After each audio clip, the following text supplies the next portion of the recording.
First, in the beginning, the idea was that consensus and self-organization leads to chaos.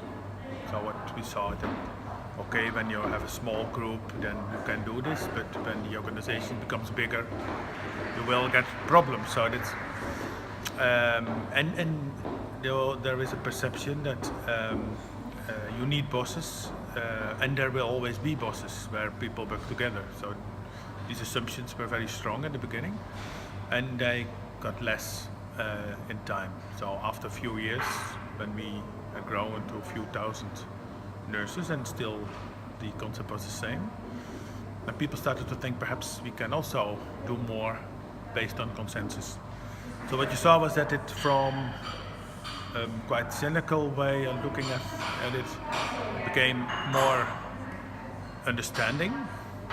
So there was more understanding, and then afterwards, what we see now is that a lot of organizations are adopting it. So they start to work like self-organization and self-steering, and deciding based on consensus are very important topics on a lot of conferences and trainings and so on. A lot of professionals in the front line, look at teachers, policemen, they'll see that their intrinsic motivation is disturbed by the way these industries are organized. So what we see is that in a lot of industries, when it's about the profession, when it's about the craftsmanship, people feel that the way we work gives a lot of more opportunities, a lot of more space for creativity. The savings in our model and our concept is coming from the outcome.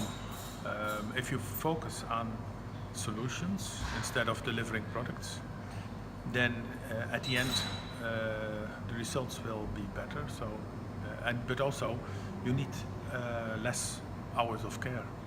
So if you focus on training, if you focus on involving families and volunteers, then the patient or the client will be more independent, and there will be another balance between formal and informal care.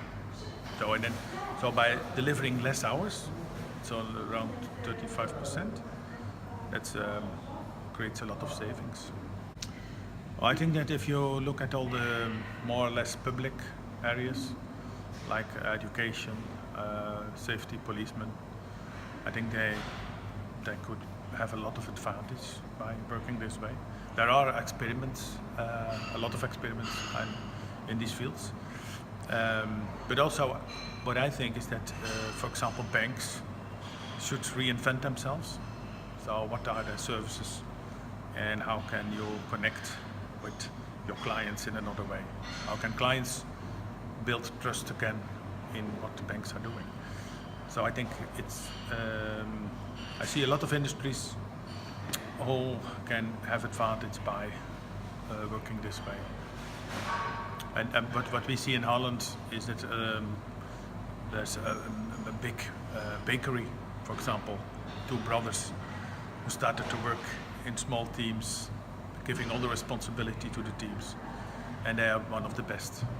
So you see a significant difference between organizations who are working this way and organizations who are working in the hierarchy.